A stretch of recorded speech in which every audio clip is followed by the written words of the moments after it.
স্বাগত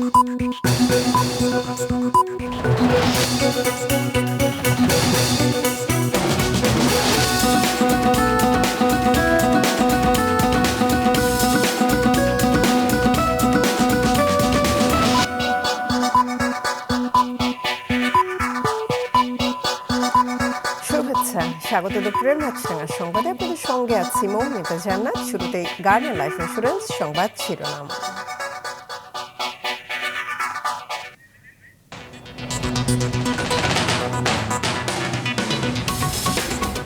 সংসদ নির্বাচনের রোডম্যাপ ঘোষণা কিছুক্ষণের মধ্যে। নতুন দলের নিবন্ধন 14 সেপ্টেম্বর, 300 আসনের চূড়ান্ত সীমানা নির্ধারণ 15 সেপ্টেম্বর। ডাকসু ও হল সংসদ নির্বাচনের প্রচারে প্রার্থীরা, ছাত্রদলের ইশতেহার ঘোষণা। চাকসু ভোটের তফসিল ঘোষণা হবে আজ। বেনাপোল বন্দরে ভুয়া ম্যানিফেস্টোতে পণ্য আমদানি, রাজস্ব ফাঁকি দিয়ে অর্থ লুটছে সংঘবদ্ধ জালিয়াত চক্র, তদন্তে নেমেছে রাজস্ব বোর্ড। শুনছিলেন শিরোনাম, এবার বিস্তারিত। আগামী সংসদ নির্বাচনের কর্মপরিকল্পনা বা রোড ম্যাপ আজ ঘোষণা করবে নির্বাচন কমিশন। এরই মধ্যে গতকাল এই রোডম্যাপের খসড়া নির্বাচন কমিশন অনুমোদন দিয়েছে। আগারগাঁও নির্বাচন ভবনে আর কিছুক্ষণের মধ্যে এই রোডম্যাপ ঘোষণা করবেন ইসি সচিব। জানা গেছে এই রোডম্যাপে থাকছে 300 সংসদীয় আসনের চূড়ান্ত সীমানার গেজেট প্রকাশ 15 সেপ্টেম্বর। নতুন রাজনৈতিক দলের প্রাথমিক নিবন্ধন 14 সেপ্টেম্বর এবং এ বিষয়ে চূড়ান্ত প্রজ্ঞাপন হবে 30 সেপ্টেম্বর। এর আগে গতকাল ইসি সচিব জানিয়েছিলেন, নির্বাচনী সরঞ্জাম সংগ্রহ, আইন বিধি বিধান সংস্কার সুপারিশ চূড়ান্ত সহ বেশ কিছু কর্মপরিকল্পনাও থাকবে এই রোডম্যাপে।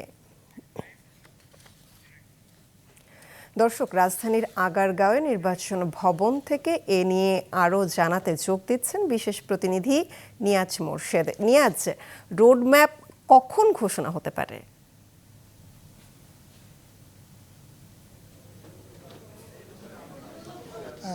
এই প্রশ্ন হচ্ছে সারা জাতির, সবাই যে রোডম্যাপ কখন ঘোষণা হবে। নির্বাচন কমিশনে যারা আমরা সাংবাদিকরা নিয়মিত আসি, তারাও সকাল থেকে এসে অপেক্ষা করছি যে রোডম্যাপ কখন ঘোষণা হবে। প্রথমে কথা ছিল যে 12টার সময় রোডম্যাপ ঘোষণা হবে, পরে এই সময় পরিবর্তন করে বেলা 2টার সময় নির্ধারণ করা হয়েছে। তবে এখন পর্যন্ত সিইসির সাথে সচিব মহোদয় যে বৈঠক করছেন, সেই বৈঠকটা এখনও শেষ হয়নি। শেষ হলেই উনি নিচে নেমে আসবেন। আমরা এখন মিডিয়া সেন্টারে এসে অপেক্ষা করছি, সবাই মোটামুটি প্রস্তুত। তিনি যে কোনো সময় এসে রোডম্যাপ ঘোষণা করবেন। তবে রোডম্যাপ ঘোষণার আগে আমরা যেটা জানতে পেরেছি যে প্রায় 14টা কাজকে প্রাধান্য দিয়ে তারা এই রোডম্যাপটা তৈরি করেছেন। এর মধ্যে সবথেকে গুরুত্বপূর্ণ হচ্ছে যে প্রবাসী যারা বাংলাদেশে আছেন, তাদের ভোটদান পদ্ধতি নিয়ে তার সবথেকে বেশি গুরুত্ব দেওয়া হয়েছে। যে তাদের ভোটদানের পদ্ধতি খুঁজে বের করা, তাদেরকে ব্যালট পেপার পৌঁছে দেওয়া, ভোটের আগে আবার সেই ব্যালট পেপার সংগ্রহ করা, এই কাজে বা পোস্টাল ডিপার্টমেন্ট, তারপরে পররাষ্ট্র মন্ত্রণালয়, এসবগুলো সবাইকে নিয়ে হচ্ছে একসঙ্গে তারা একটা কাজ করতে চাচ্ছেন এবং এর বিশাল একটা কর্মযোগ্য। এবং এই নির্বাচনকে তারা বলছেন যে তাদের সবথেকে বড় চ্যালেঞ্জ হচ্ছে এই সবগুলো কাজগুলো একসাথে করা। এই নিয়ে তারা কাজ চালিয়ে যাচ্ছেন। তবে হয়তো আর কিছুক্ষণ পরেই আমরা জানতে পারবো যে রোডম্যাপটা কখন ঘোষণা হচ্ছে। এই ছিল এখানকার শেষ অবস্থা। ধন্যবাদ নিয়াজ আপনাকে। আসছে জাতীয় সংসদ নির্বাচনের রোডম্যাপ ঘোষণা নিয়ে নির্বাচন ভবন থেকে জানালেন সহকর্মী নিয়াজ মোর্শেদ। ডাকসু ও হল সংসদ নির্বাচনের প্রচারে জমজমাট ঢাকা বিশ্ববিদ্যালয় ক্যাম্পাস। টিএসসি, সেন্ট্রাল লাইব্রেরি সহ বিভিন্ন অনুষদে লিফলেট বিতরণ করছেন প্রার্থীরা। সকালে ছাত্রদল ও গণতান্ত্রিক ছাত্র সংসদ সমর্থিত প্যানেলে নির্বাচনী প্রচার চালিয়েছে। সে সময় শিক্ষার্থীদের কাছে ভোট চাওয়ার পাশাপাশি দেন নানা প্রতিশ্রুতিও। বিভিন্ন প্যানেলের পাশাপাশি স্বতন্ত্র প্রার্থীরাও সমান ব্যস্ত শিক্ষার্থীদের মন জয় করতে। এদিকে বৈষম্য বিরোধী শিক্ষার্থী সংসদের সাধারণ সম্পাদক প্রার্থী আবু বাকের মজুমদার অভিযোগ করেছেন, আচরণ বিধি লঙ্ঘনকারীদের বিরুদ্ধে ব্যবস্থা না নিয়ে নির্বাচন কমিশন নিরপেক্ষতা হারিয়েছে। দুপুরে কলা অনুষদের বটতলায় 10 দফা ইশতেহার ঘোষণা করেছে ছাত্রদল। জানানো হয়, প্রতিশ্রুতি নয়, আদর্শ ও উন্নয়নমুখী ক্যাম্পাস উপহার দিতে প্রতিজ্ঞাবদ্ধ ছাত্রদলের প্যানেল। সকলের শিক্ষা, স্বাস্থ্য, নিরাপত্তা, মর্যাদা, গবেষণা, ক্যারিয়ার উন্নয়ন, সাংস্কৃতিক বিকাশ ও গণতান্ত্রিক অধিকার প্রতিষ্ঠার পূর্ণ নিশ্চয়তা থাকবে। প্রতিশ্রুতি নয়, বাংলাদেশ জাতীয়তাবাদী ছাত্রদল পরিবর্তনে প্রতিজ্ঞাবদ্ধ। দর্শক, ঢাকা বিশ্ববিদ্যালয় ক্যাম্পাস থেকে এখন যোগ দিচ্ছেন সিনিয়র রিপোর্টার মাহমুদ কমল। কমল, প্রচার কেমন দেখছেন এবং যে আচরণবিধি লঙ্ঘনের অভিযোগ উঠেছে সে বিষয়ে কর্তৃপক্ষের অবস্থান কি?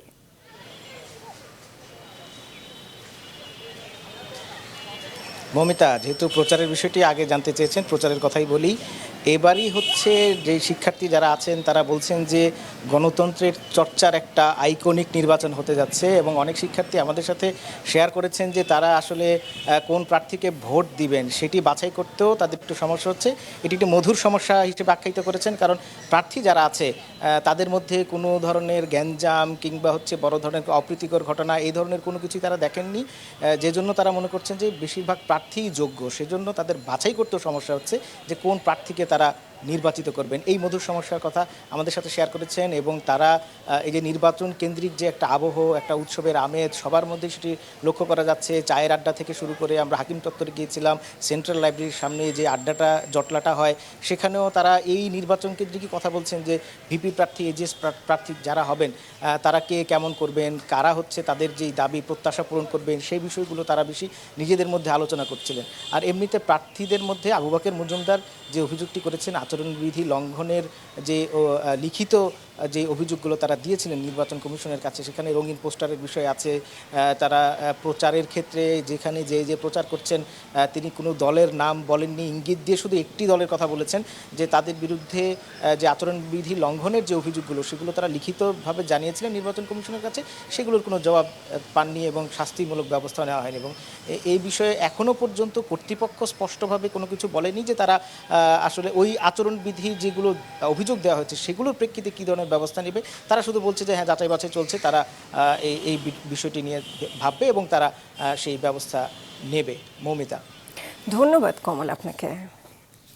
ঢাকা বিশ্ববিদ্যালয় থেকে ডাকসু নির্বাচনের সবশেষ খবর জানালেন সহকর্মী মাহমুদ কমল। এদিকে প্রায় ৩ যুগ পর কেন্দ্রীয় ছাত্র সংসদ চাকসু নির্বাচন হতে যাচ্ছে চট্টগ্রাম বিশ্ববিদ্যালয়ে। বিকেল ৩টায় নির্বাচনের তফসিল ঘোষণা করার কথা রয়েছে। প্রধান নির্বাচন কমিশনার অধ্যাপক ডক্টর মনির উদ্দিন জানিয়েছেন এরই মধ্যে বিশ্ববিদ্যালয় প্রশাসন সব ধরনের প্রস্তুতি নিয়েছে। তফসিলের পর দ্রুতই আচরণ বিধি প্রকাশের কথা জানিয়েছেন তিনি। নির্বাচনের তফসিল ঘোষণাকে ঘিরে বিশ্ববিদ্যালয়ে ক্যাম্পাসে সরব ছাত্র সংগঠনগুলো। চাকসুর সর্বশেষ নির্বাচন হয়েছিল 1990 সালে। যশোরের বেনাপোলে পণ্য আমদানি হয়েছে, নিয়ে গেছে ডেলিভারিও, অথচ রাজস্ব আদায় হয়নি। এভাবে শত শত কোটি টাকা রাজস্ব ফাঁকি দিয়ে অর্থ লুটছে একটি সংঘবদ্ধ জালিয়াত চক্র। সম্প্রতি এক তদন্তে বিষয়টি নজরে এসেছে বন্দর ও কাস্টমস কর্তৃপক্ষের। যশোর থেকে জেলা রিপোর্টার রাহুল রায়ের পাঠানো তথ্য ও ছবি নিয়ে ডেস্ক রিপোর্ট। বন্দর দিয়ে পণ্য আমদানির পর তার ছাদিতে আমদানিকারকের পক্ষে বিল অফ এন্ট্রির ঘোষণাপত্র কাস্টমস কর্তৃপক্ষের কাছে জমা দেওয়ার নিয়ম রয়েছে, যার মাধ্যমে আমদানি পণ্যের পরিমাণ, মূল্য ও ধরন অনুযায়ী শুল্ক নির্ধারিত হয়। এছাড়া আমদানি পণ্যের উৎস দেশ, আমদানিকারকের নামসহ বিস্তারিত বিবরণ ম্যানিফেস্টে জমা দিতে হয়। বেনাপোল বন্দরে এসব নিয়মনীতির তোয়াক্কা না করে একই ম্যানিফেস্টের নম্বর একাধিকবার ব্যবহার করে ভারত থেকে পণ্য আমদানি করছে একটি চক্র। এসব ডুপ্লিকেট ম্যানিফেস্টের বিপরীতে কোনো বিল অফ এন্ট্রিও জমা হচ্ছে না, যার কারণে অসংখ্য পণ্য চালান পরীক্ষা কিংবা শুল্কায়ন ছাড়াই বন্দর ব্যবহার করে চোরাচালান হচ্ছে। এতে বন্দর থেকে রাজস্ব আয় কমছে। বিভিন্ন মাধ্যমে বিষয়টি জানতে পেরে জাতীয় রাজস্ব বোর্ড গত ফেব্রুয়ারি মাস থেকে এ পর্যন্ত 2 দফায় 1392টি আইজিএম বা ইম্পোর্ট জেনারেল ম্যানিফেস্টের বিপরীতে বিল অফ এন্ট্রি দাখিল না হওয়ার ব্যাখ্যা চেয়ে বেনাপোল কাস্টমস কর্তৃপক্ষকে চিঠি দেয়। এরপরই বিষয়টি তদন্তে একাধিক তদন্ত কমিটি গঠন করা হয়েছে। বন্দর কর্তৃপক্ষের সাথে যোগাযোগ করা হলে দেখা যাচ্ছে বন্দর কর্তৃপক্ষের জবাবের পরিপ্রেক্ষিতে আমরা একই ম্যানিফেস্টের পুনরাবৃত্তি দেখতে পাই। এই বিষয়ে আমাদের কার্যক্রমগুলো সম্পূর্ণ করার জন্য ইতিমধ্যে এই দপ্তর হতে বিভিন্ন কমিটি গঠন করা হয়েছে। কমিটির কার্যক্রম এখনো চলমান। বন্দর ব্যবহারকারী ব্যবসায়ী ও সিএনডেফ এজেন্টরা বলছেন, এভাবে পণ্য আমদানিতে প্রকৃত আমদানিকারক ও সংশ্লিষ্টরা ক্ষতিগ্রস্ত হচ্ছেন, তেমনি বন্দরের ভাবমূর্তিও নষ্ট হচ্ছে। বেনাপোলে শত শত ম্যানিফেস্ট নম্বর আছে, কিন্তু বিল অফ এন্ট্রির নম্বরটা নাই। যদি এটা সত্যতা পাওয়া যায় তাহলে তার বিপরীতে ব্যবস্থা নিয়ে কারা এই কাজের সাথে জড়িত আছে সেই চক্রকে আইনের আমলে এনে ব্যবস্থা নেওয়া। তদন্তে পূর্ণ কারা জড়িত পূর্ণাঙ্গ রায়, পূর্ণাঙ্গ রিপোর্ট জনসম্মুখে প্রকাশ করার জন্য আমরা ব্যবসায়ীদের পক্ষ থেকে অনুরোধ রাখি। জালিয়াতির বিষয়টি স্বীকার করে বিষয়টি তদন্তাধীন রয়েছে এবং ভবিষ্যতে এমন ঘটনা যাতে না ঘটে সে ব্যাপারে সতর্ক থাকার কথা জানান স্থলবন্দরের পরিচালক। কোনো ম্যানিফেস্ট নাম্বারের বিপরীতে হয়তো একাধিক ম্যানিফেস্ট নাম্বার পড়েছে। আমরা বিষয়টি তদারকি করছি এবং ভবিষ্যতে যেন কেউ যেন কোনো রকম অসৎ অবলম্বন করতে না পারে সে বিষয়ে সর্বোচ্চ আমরা সতর্ক রয়েছি এবং ব্যবস্থা নিচ্ছি। যেখানে আমরা ব্যত্যয় দেখছি সেখানে আমরা ব্যবস্থা নিচ্ছি। বর্তমানে বেনাপোল স্থলবন্দর দিয়ে গড়ে প্রতিদিন 350 থেকে 400 ট্রাক ভারতীয় পণ্য আমদানি হচ্ছে। গেল বছরে 5ই আগস্টের আগে যা ছিল 700 থেকে 800 ট্রাক। মাছরাঙা, নিউজ ডেস্ক। রাজধানীর সেগুনবাগিচায় ঢাকা রিপোর্টার্স ইউনিটিতে মুক্তিযোদ্ধাদের নতুন প্ল্যাটফর্ম মঞ্চ ৭১ আয়োজিত অনুষ্ঠান পণ্ড করে দিয়েছে একদল তরুণ। এ নিয়ে উত্তেজনার পর সাবেক মন্ত্রী লতিফ সিদ্দিকী সহ অন্তত ২০ জনকে আটক করেছে পুলিশ। ডিএমপির অতিরিক্ত উপপুলিশ কমিশনার মীর আসাদুজ্জামান জানিয়েছেন, আটকদের মধ্যে আওয়ামী লীগের কেউ আছে কিনা তা যাচাই করে পরবর্তী সিদ্ধান্ত নেওয়া হবে। এর আগে সকালে ঢাকা রিপোর্টার্স ইউনিটি মিলনায়তনে মহান স্বাধীনতা যুদ্ধ এবং সংবিধান শীর্ষক গোল টেবিল বৈঠকের আয়োজন করে মঞ্চ ৭১ নামের নতুন একটি সংগঠন। কিন্তু জুলাই যোদ্ধা ব্যানারে একদল তরুণ সেখানে গিয়ে অনুষ্ঠান বন্ধ করে দেয় এবং সাবেক আওয়ামী লীগ নেতা ও এমপি লতিফ সিদ্দিকী, ঢাকা বিশ্ববিদ্যালয়ের অধ্যাপক হাফিজুর রহমান কার্জন, সাংবাদিক মঞ্জুরুল আলম পান্না সহ উপস্থিত অন্যদের অবরুদ্ধ করে রাখে। ১ ঘন্টারও বেশি সময় পর পুলিশ এসে তাদের কয়েকজনকে আটক করে ডিবিতে নিয়ে যায়। আমরা খবর পেয়েছি যে এখানে আপনারা দেখেন লতিফ সিদ্দিকী সহ আওয়ামী লীগ এবং যুবলীগের এরা নাকি এখানে জড়ো হয়েছিল, মিটিং করছিল। ওই খবর পেয়ে আমরা আসছি, এসে আপনারা দেখছেন যে এরা মানে জনগণই আমাদের হাতে তুলে দিয়েছে। আমরা এখনো যাই না যে কে আসলে মুক্তিযোদ্ধাকে, আমরা এটা যাচাই বাছাই করবো, যাচাই করে যে লিগাল যে প্রসিডিউর হবে আইনগত ব্যবস্থা সেটা আমরা পদক্ষেপ গ্রহণ করব। ৩ দফা দাবিতে গতকালের কর্মসূচির ধারাবাহিকতায় আজ দেশের সব প্রকৌশল বিশ্ববিদ্যালয়ে কমপ্লিট শাটডাউন কর্মসূচি ঘোষণা করা হলেও ঢাকা ও খুলনা প্রকৌশল বিশ্ববিদ্যালয়ে শিক্ষার্থীরা ক্লাস ও পরীক্ষায় অংশ নিয়েছে। তবে আন্দোলনের সাথে সহমত প্রকাশ করেছে তারা।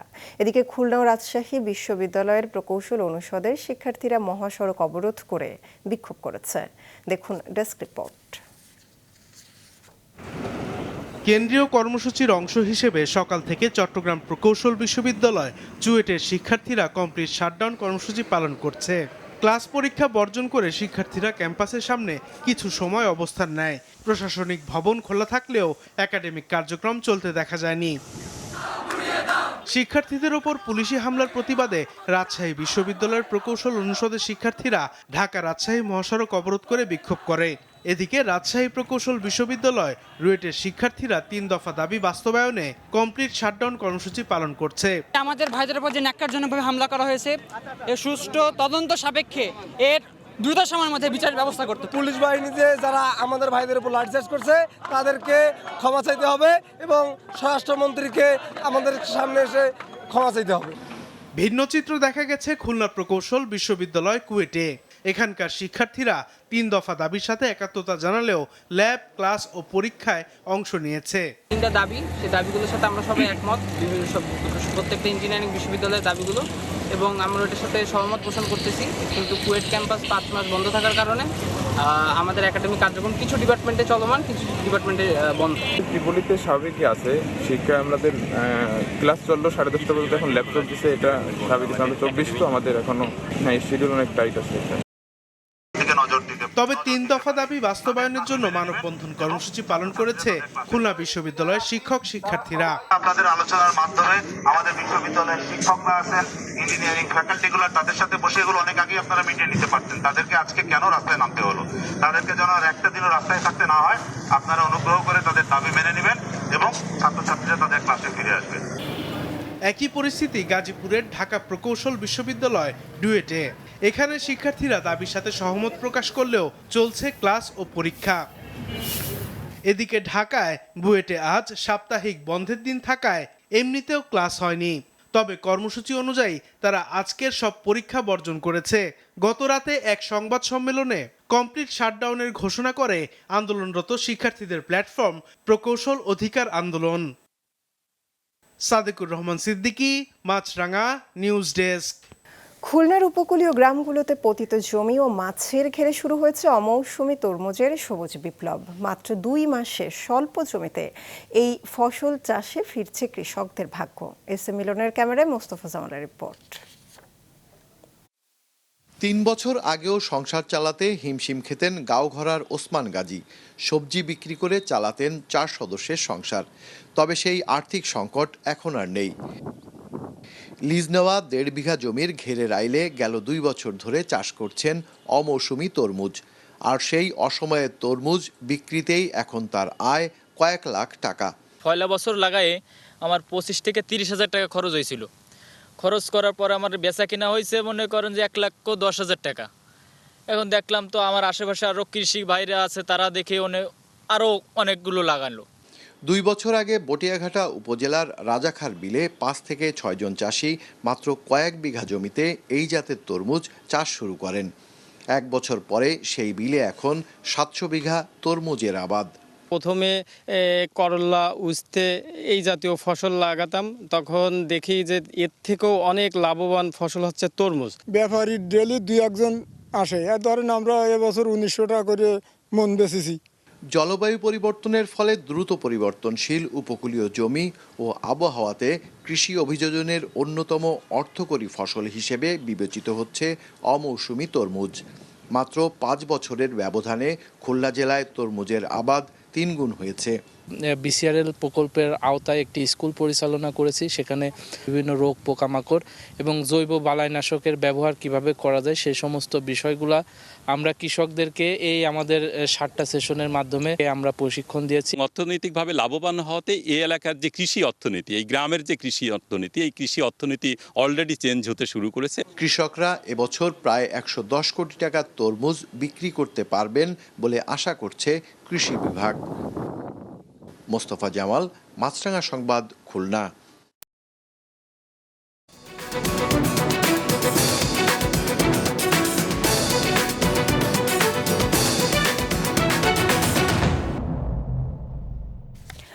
যুক্তরাষ্ট্রের মিনেসোটা অঙ্গরাজ্যের একটি ক্যাথলিক স্কুলে এক বন্দুকধারীর হামলায় অন্তত 2 জন নিহত ও 20 জন আহত হয়েছেন।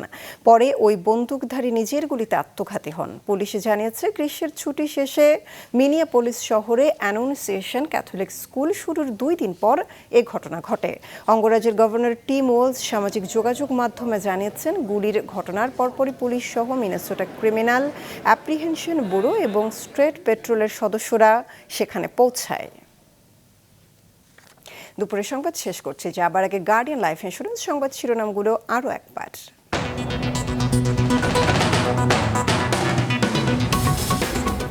সংসদ নির্বাচনের রোডম্যাপ ঘোষণা কিছুক্ষণের মধ্যে নতুন দলের নিবন্ধন 14 সেপ্টেম্বর। 300 আসনের চূড়ান্ত সীমানা নির্ধারণ 15 সেপ্টেম্বর। ডাকসু ও হল সংসদ নির্বাচনের প্রচারে প্রার্থীরা, ছাত্রদলের ইশতেহার ঘোষণা। চাকসু ভোটের তফসিল ঘোষণা হবে আজ। বেনাপোল শহরে ভুয়া ম্যানিফেস্টোতে পণ্য আমদানি, রাজস্ব ফাঁকি দিয়ে অর্থ লুটছে সংঘবদ্ধ জালিয়াত চক্র। তদন্তে নেমেছে রাজস্ব বোর্ড।